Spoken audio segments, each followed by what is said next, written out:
Alerte coronavirus. Attention, attention, le coronavirus se transmet très facilement et fait des ravages. Pour l'éviter, le port du masque de protection est obligatoire en tout lieu. Dans l'administration publique ou privée, dans les réunions, les rencontres, dans les marchés, les magasins, les boutiques et lors des déplacements, le port du masque est obligatoire. Même dans les lieux privés, dès lors que l'on n'est pas seul, le masque doit être le fidèle compagnon.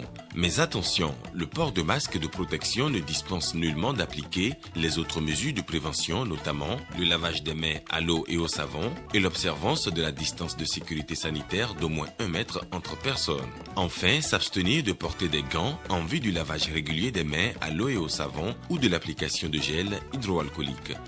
Pour tout savoir sur l'épidémie du coronavirus au Bénin, rendez-vous sur le site web www.gouv.bj/coronavirus. Ceci est un message du gouvernement de la République du Bénin. Nous sommes mercredi 16 septembre 2020. Mesdames et messieurs, soyez les bienvenus au journal des régions. Au Bénin, les conflits liés au foncier sont légion. Et pour avoir une avancée considérable sur de possibles situations, la coopération allemande, à travers le projet promotion d'une politique foncière responsable, a effectué des recherches avec plusieurs acteurs impliqués à divers niveaux des communes. Un atelier s'est penché sur les résultats obtenus au terme de la mise en œuvre du projet. Le point avec Blaise Adampo. Au Bénin, pratiquement toutes les communes sont confrontées à ces conflits liés au terroir. Et à titre illustratif, les affrontements entre agriculteurs de la commune de Tobré et ceux de la commune de Ndali qui ont engendré des causes et blessures volontaires dont la justice s'en est chargée aujourd'hui. C'est pour prévenir ce phénomène que le projet de promotion d'une politique foncière responsable, ProPFR, a vu le jour depuis 2016.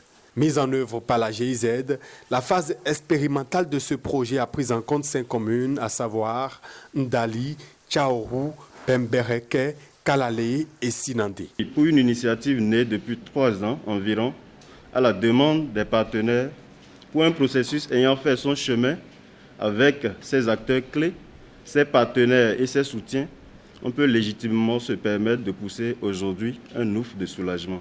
Et c'est heureux de constater qu'outre les résultats obtenus, de bonnes pratiques diffusables sont capitalisées et mieux, un guide méthodologique de réalisation de la cartographie participative existe désormais. L'initiative vient accompagner le gouvernement qui fait de la délimitation des administrations locales son cheval de bataille.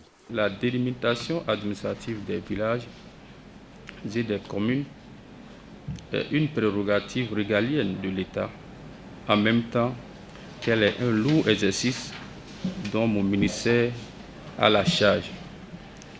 D'ores et déjà, mes services sont mobilisés à la réalisation de cette tâche de longue haleine et sont pleinement dédiés à la production d'un résultat de qualité au service non seulement de l'État, mais aussi des populations. L'organisation territoriale de l'État central ainsi que le maintien de la paix sociale sont 2 des principaux objectifs auxquels une délimitation des villages pourra apporter une contribution significative et pérenne. Les expériences et acquis du projet promotion d'une politique foncière responsable seront capitalisés au profit des prochaines communes bénéficiaires. Et si vous habitez dans le 4e arrondissement de Cotonou, ceci doit certainement vous intéresser. Le centre sportif Soweto a été rénové et mis à disposition des populations pour exploitation. Cette rénovation a été effectuée par l'Association des entreprises chinoises exerçant au Bénin à travers un accord entre l'ambassade de Chine au Bénin et la mairie de Cotonou. On retrouve Blaise Adampo. Comme un signe de bénédiction, Dame Pluie arrose le nouveau centre Soweto d'Akpakpa. Le joyau présente de nouvelles caractéristiques. Il devient une aire de jeux sportifs et a aussi une marque évidente de l'amitié sino-béninoise. Toute la superficie du terrain est répartie en 8 zones fonctionnelles et sportives. De gauche à droite, nous avons un bâtiment de service. un espace de jeu de loisirs pour enfants, un demi-terrain de fitness pour jeunes, un demi-terrain de basket, un terrain de foot de sable, un terrain de basket standard, un espace de musculation et de fitness, et un terrain de foot 5 versus 5, avec grillage et gazon artificiel. Toute la zone s'étend sur une superficie de 5300 mètres carrés. Ce gâteau offert dans l'ambassade de Chine et aussi de l'association des entreprises chinoises ici au Bénin démontre, manifeste une première geste de notre soutien à la commune de Cotonou. Ça exprime aussi notre volonté de l'accompagnement dans tous les secteurs du développement économique et social, sportif du Bénin. Avec cet espace, la jeunesse de Cotonou et surtout celle du 4e arrondissement pourra s'adonner aux activités sportives et de divertissement. Le centre sera également ouvert aux associations sportives pour une meilleure relance de nos disciplines sportives sur le plan communal.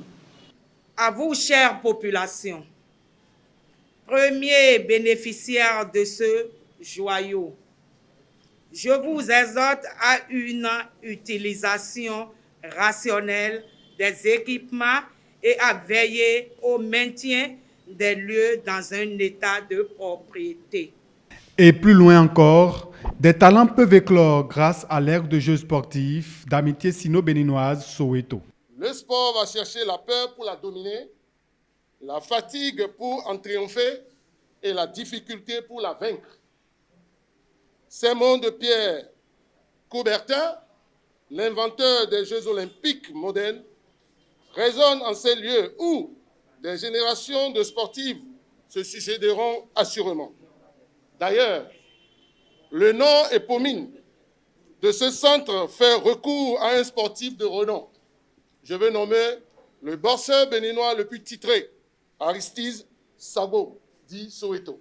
La coupure de ruban, la visite des lieux et l'échange de cadeaux entre les délégations de la mairie et de l'ambassade de Chine ont mis un terme à cette cérémonie.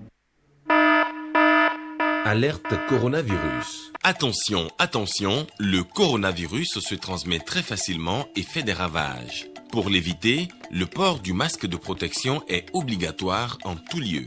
Dans l'administration publique ou privée, dans les réunions, les rencontres, dans les marchés, les magasins, les boutiques et lors des déplacements, le port du masque est obligatoire.